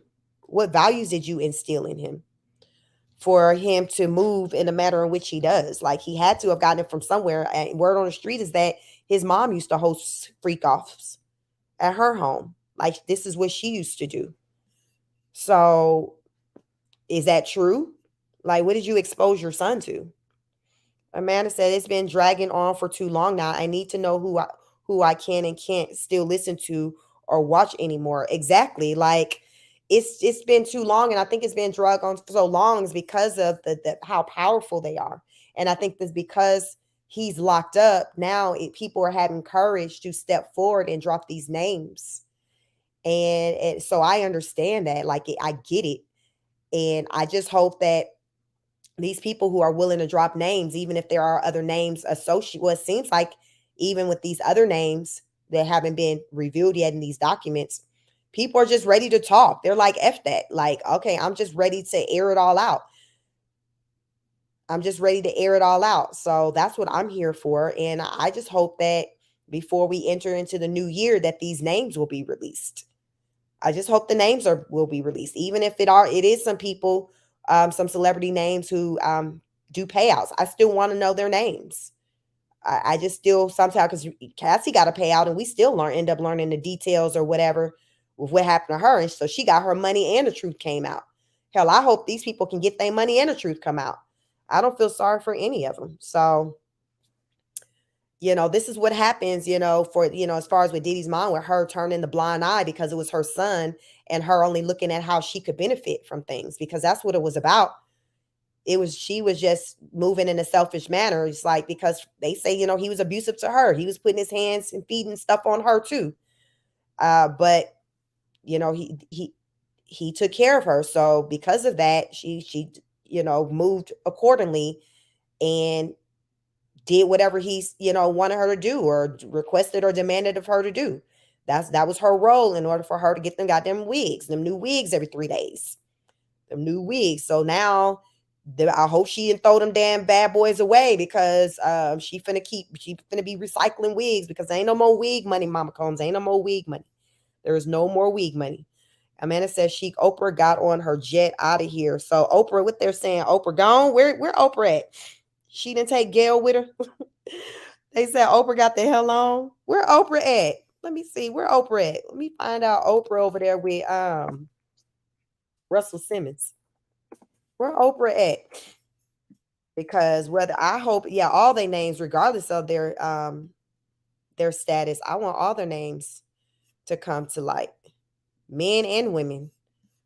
Men and women, I don't care what they say. TD Jakes was over at some of them parts. Listen, I want everybody. Everybody need to be on the chopping block. I want to hear everybody's name regardless. By the end of the day, even we might not be left with any celebrities. All we're going to have is the content creators on the internet.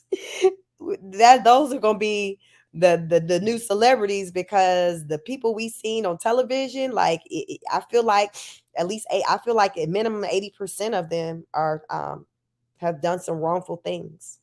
And like I said, the way I look at it, the more popular a person is in the industry, to me, the more that they've been exposed to in order to be able to garner that position. That's how it works. They got to get you in a position. So it's like, okay, you want this big role, you want this big breakthrough. Okay, this is what I need for you to do. This is what I need for you to do. Are you willing to do this for that? And I feel like a lot of times the answer is yes. You got some people whose answer is no, and then their career, next thing you know, they homeless, they on drugs, they walk in the streets. To me, when I see people like that came from Hollywood, I wonder my question is, I ask myself, who did they say no to for them to fall so hard? Who did they say no to? Because remember, one of the guys from Making the Band with Diddy, I don't know if his name, that one was Fred, or one of the guys from Diddy, he told Diddy no, child. He didn't have no career no more after that. He just got blackballed. Because he said no. So when you say no, listen, that means then you on your own. And a lot of times these people who wind up on their own, they end up having a rough life. A lot of them end up having a rough life because they just never, I guess they had all their ducks in the basket of just fame and music, Hollywood, to where there was no other skills or anything like that that they developed to make a life, to do something else, to earn a living, to do something else. So it's just like they just go downhill, be homeless, get on drugs. It's just crazy. It's just unfortunate. So I just I just don't think being a part of the industry is just the way to go. Like, I just think, listen, find something else to do because that ain't it. To me, it's not worth it. It's not worth it to me. Amanda says, I want to know the unalive names as well. RIP to all the victims who were killed to silence. Yeah, I want to know all of that too. And I said earlier, she's a runner. You say Oprah is a runner. She a runner. She a track star. Amanda says she head count is going to be too much to even count. I feel the same way, but I'm here for all the names. Remember, we were all here for the names for Epstein, and that list didn't come out. It was threatens of, oh, the list gonna come out, but it didn't come out. I feel like he was knocked off to protect that list, protect those names, because it was a lot of powerful names on there, politicians, some of your favorite Hollywood celebrities, actors, musicians. I think a lot of the names that was on that Epstein list is the names that would be on this list associated with Diddy at his parties. I think it would be pretty much probably damn near mostly, if not all of the names, most of the names that you would find them on both lists. I just hope that this list sees the light of day, because the Epstein one didn't. But money talks, just as I talked about with T.I. and Tiny. Money talks. And the powers that be managed, got them out of the situation. The powers that be got them out of that situation because they saw that there was still money to be able to be made with that family. That's in my opinion. I feel like they's like, you know what, T.I., Tiny, we can still make money from you. So you suffered enough. We'll go ahead and make this go away from you for you. Now remember, continue, better be in line, stay in line now, because we got our eye on you. And I feel like that's pretty much what it is with the industry. They have things that they can hold over your head as a way to control you, to do the things that they want you to do when they want you or need you to do it. And it's just the way it goes. Name of the game.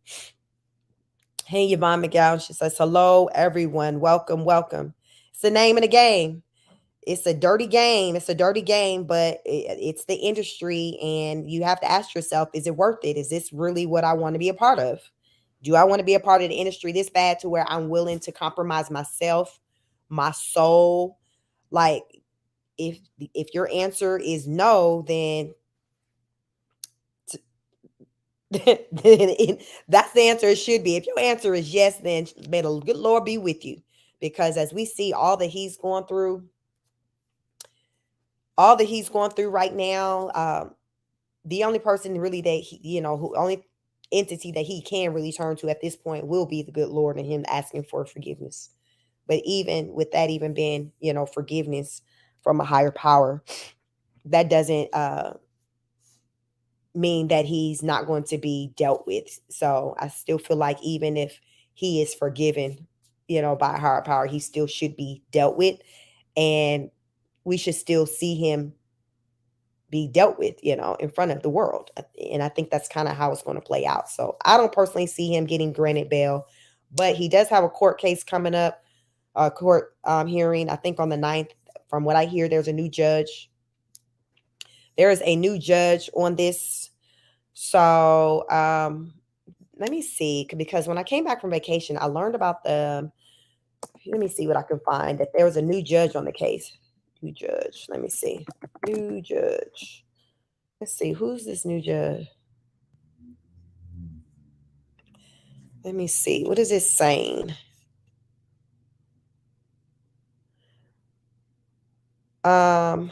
Okay. So apparently there's a new judge. So this new judge may very well grant him bond. I'm hoping not, but let's see what they're talking about with this new judge. When I can't return from vacation, I learned about this new judge been on the case. So let's see what's the deal with this new judge.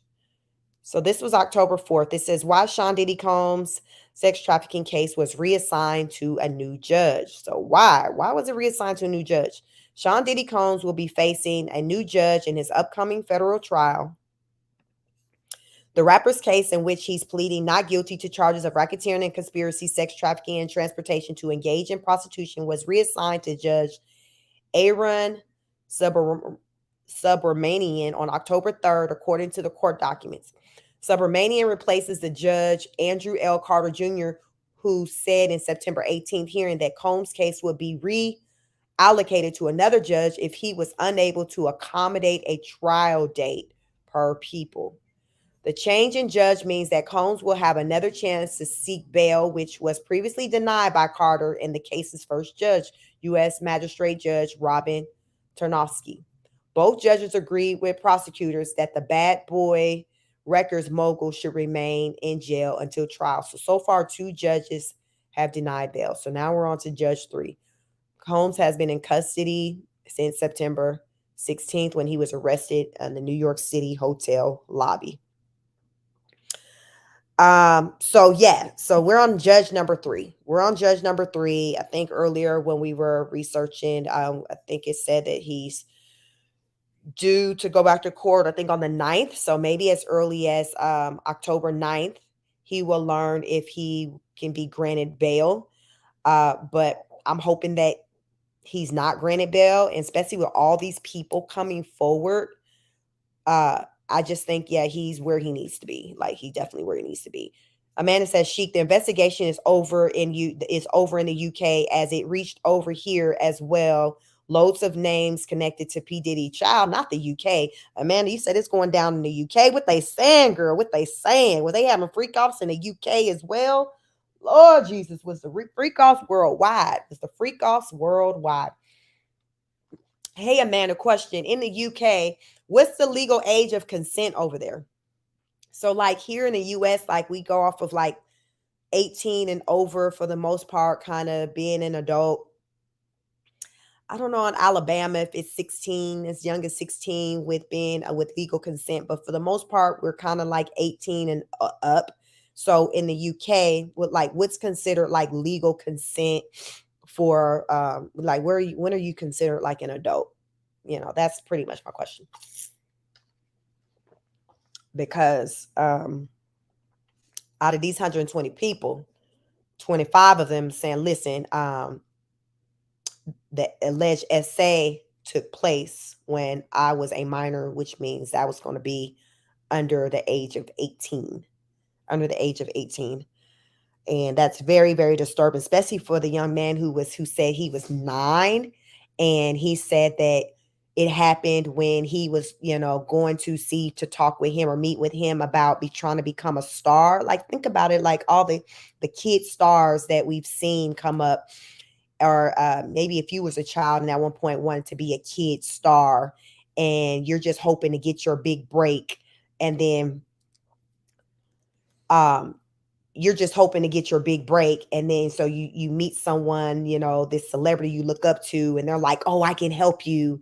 And you're like, really? And you're excited, and they're like, yeah, just come meet with me, but you can't come with your parents. Just come meet with me by yourself. So, you're excited. You tell your parents, listen, I got to go meet with him, but you can't come to me. Now, my thing is for the 9-year-old, what the hell was said to the parents to get them to agree to have their child alone with him at the age of 9? Like what was that conversation like, where he or his team was able to convince the parents to be like, yeah, he need to meet with your son, but he need to do it without you being present? Like, that's what I'm curious to know, because this young man said, he was alone. So that means he was alone with him for like extended period of time. Also, I'm curious to know, did he tell his parents what happened right away? Because I would imagine coming off of that experience, the parents should have came to recognize, even if the little boy didn't say anything, that something wasn't right with him, something like he hadn't been the same after that. And what did the parents, so then when the parents finally learned what happened, because eventually something like that, I would think the child is going to eventually fess up and say what happened. what did the parents do with that information? What did the parents do? Like, how do you as a parent, you just sit on that information? Is there enough fear in the world, you know, to have you as a parent just sit on that information, to not want to take it to the authorities, or hell, just go and do what you need to do on your own, handle matters in your own hands, whatever that means. Like, how as a parent, you just sit with that information and just go through life knowing that your child was violated. Like child, these are the questions I got. These are the questions. So Amanda, you say 16 in the UK. Foxhole say, hey, she can check. Hello, Foxhole. Yes. Yes. So child, is going down in Diddy's world. The mama is windmilling. She's seeing the monies for the wigs is dwindling away. The monies for the mani-pedis is dwindling away. The monies for the facial, the monies for the clothes, the monies for the vacation, the money for Thanksgiving dinner, the monies for the parties. Mama Janice Combs is like, wait a minute, like y'all impeding on my livelihood. This is no longer about my son. Y'all are impacting my life. Y'all needs to let him out because I got things to do. And this isn't working for me. Like, think about it. Think about this type of lifestyle that his children, his mom have had all these years. And now that he's gone, he's not able to continue to uphold the lifestyle. Like, really think about that, especially for his mama, who's like a senior. If he's 50, 60, so she got to be in like her 70s at least. She's a senior. She ain't getting nobody damn Social Security check. What child? The whole show don't give Social Security check. The word on the street is that she was on the stroke. So it ain't no checks coming in for that. So her money comes from them deposits that he put into her account. So if he ain't around to be doing no deposits, like, she ain't got no money. So she like, listen, I'm gonna need, listen, y'all, we got to figure this out. We got to figure this out because mama's starting to feel uncomfortable. And I think that's why she's speaking, because now it's impacting her. She's really feeling the effects of her son no longer being her savior, her provider. She ain't got no, when she ain't married. So I ain't never known for her to have no serious man on her arm. Hell, her man seemed like it's been him all these years. They've been kissing mama and son. So like she's really out here like worried. She's really worried. But I think a lot of it's coming from her own selfish reasons. Her own selfish reasons. The man said they probably got to pay out. Yeah, you know how that go. Money talks. Foxo said, let me tell you, Diddy and the corruption of the industry is wild. His mother was married to a kingpin for his sakes. Yeah, that's what they say. Like, they say the freak off. She used to do the freak offs. She used to have freak offs. So he's a product of his environment. So with her coming out, speaking out, she know as a mother that she introduced a lot of this to him. And here's what I always say, as a grown up, we have the decision to participate and engage in whatever activities that we choose to, and it's no longer on our parents. But as a parent, you still cannot be in denial about what it was that you exposed your children to, that may have an effect on their lives just even today as an adult. So, you still can't ignore that. It's not an excuse for him to move the way he do, but it gives some type of context behind why he does what he does. The context isn't an excuse. It just helps to understand the history of how we got here. And the history starts with his mother. That's where the story begins. Foxhole says, get the likes up, help the algorithm chat. Yes, please like the video. Please get the likes up. We want to get back in the algorithm. I've been on vacation for the past week.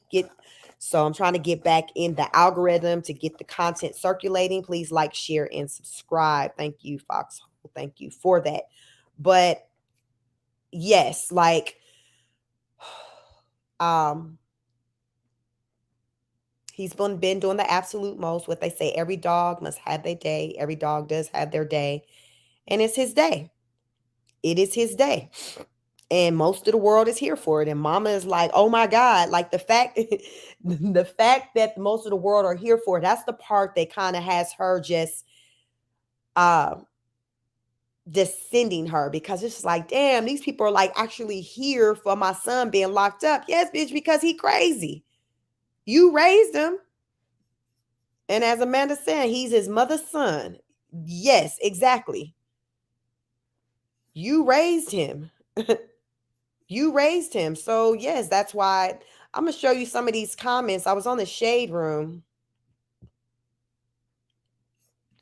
I'm going to show you some of these comments of how people feel about, what the mom had to say in regards to this situation. And people pretty much widely share the same sentiments. So let's see. Somebody says enabler button. Somebody said Jeffrey Dahmer's mom said the same. Somebody said, man, respectfully, we saw it in 4K. Someone says failure of a man is also a part of the failure of the woman who raised him. I say that your children are a representation of you. Our children are a representation of us. It is what it is. Someone says most mothers don't hold their sons accountable and enable their behavior, because how are you saying this after seeing that video of him abusing Cassie? Ma'am, best thing to do was to keep quiet.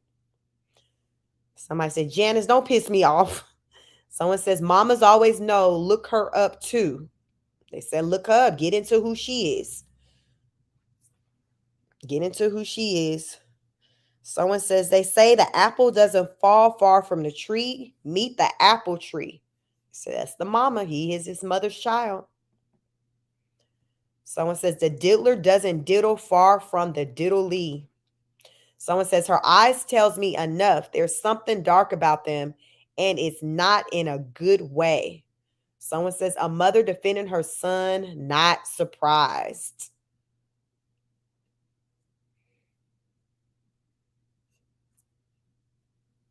Someone says her answer is his behavior. Yeah. Someone says a mother's love is to be in denial. Girl, he did all that shit. So that lets us know, like, yeah, like we're not the delusional ones over here, honor students. We're not the delusional ones over here. She's delusional, and we see where he gets this from. Like, how do we, like, this is his mother. This is who he came from, her womb. This is who he came from. It's no surprise that he moves the way he does based off of his mother's statement. And I don't know a lot about his mom. I don't know a lot about that woman. But every time I've seen her, some ain't never looked right with me with them damn Lil' Kim wigs on. I don't know, some never set right in my soul with that woman. But reading the statement that we read earlier in this video, if you all came later, definitely be a part of Replay Gang and get into, to check out the statement she released in support of her son. She said, listen, my son is innocent. He is not no monster. Yes, that is what that woman said. So I was reading the comments, collectively, people are not here for what the hell she got to say. They really felt like she should have just shut the hell up and set this one out. Because, ma'am, he came from you. You are the reason he's like this. You exposed him to this nonsense as a child. And now this is what the hell we got. You created this monster. You did this. Foxwell says, I remember when I was younger, I had some propositions from people like him. Certain color, nails, dress. Mind you, they would pay and party, was in the Hamptons. Yeah. They say all money ain't good money. Sometimes, you say, oh, I want this lifestyle. I want to be in this industry. Is that really what you want? For anyone who did at one point aspire to go down that path and it did not happen, take this as a sign that it was your protection to not be quote unquote accepted. It was your protection to have the door closed in your face. Sometimes we have to look at opportunities and rejection as just that. That is for the better good. Foxo said, I refused. I got scared. I was 18. You had discernment at 18. You're being afraid, that it protected you, because there are so many people to where their fear has them to kind of go in the direction of evil versus to run from it. And Unfortunately, far too many people don't run from it. Amanda says, at Foxhole, you had a lucky escape. Yeah, it's a blessing. Blessing in disguise. That's the only way. That's how, I look at anything, pertaining to just myself, my family, who at certain points aspired or was on path to go down the path of stardom and be in Hollywood. And it did not happen that way. And it's a blessing that it didn't, because I'm pretty sure all of those who were victimized and violated in that industry, if they were able to do it again, they would have just chosen to just go a different route and to not even go down the path of trying to become, famous. Because hell, you can have riches without the fame. Hell, you can have the money without the fame. So yeah, it's the only, Hollywood isn't the only path to success, is what I'm saying. It's definitely not the only path. Foxhole said, I didn't escape. I never went. He says, never an idiot or desired. Right. I hear that. Blessings, blessings. Amanda says, Sheik, who owned the Hamptons Hotel at OT was mentioned earlier. Who owned the Hamptons Hotel? Foxwell says, I met Trey Songz also when he was broke at the HBCU, looking and acting ridiculous. Yeah, where he at? Trey Songz been quiet for a minute, and when I do hear his name, is usually dealing with something unfavorable with some. I've heard his name's linked to essay allegations and things like that, and I think he's a great singer, but it's just he's been kind of laying low. But I have, in the last few years, when I have heard his name, it hasn't been positive. So, surprise, surprise, surprise, surprise. This is the industry. So, how much are you willing to risk or put on the line just to be amongst the rich and famous? That is the question. Are you willing to sell your soul? Are you willing to compromise all your holes in your body? Foxhole said he had his first hit. Okay.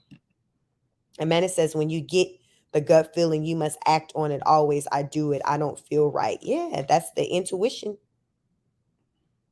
That's your intuition. Foxhole said he was very heavily connected to the industry. Yeah.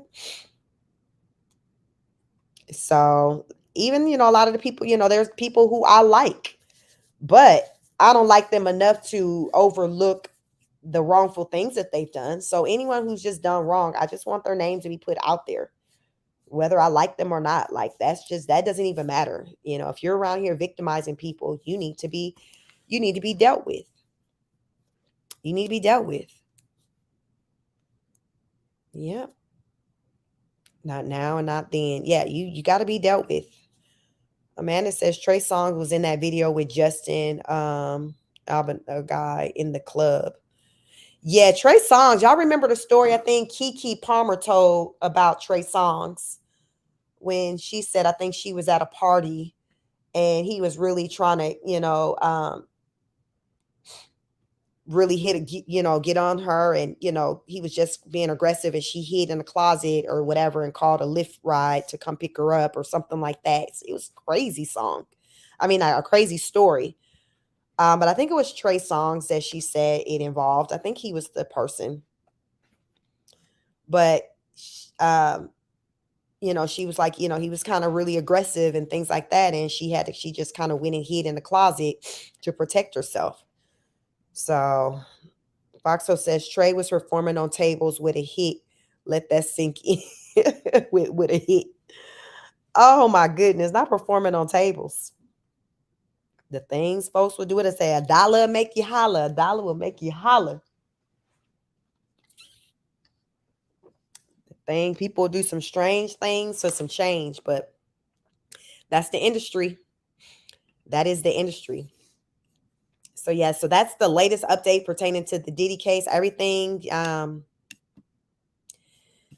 it's coming out. Like I said, he has another court date coming soon. So what's today? The 7th.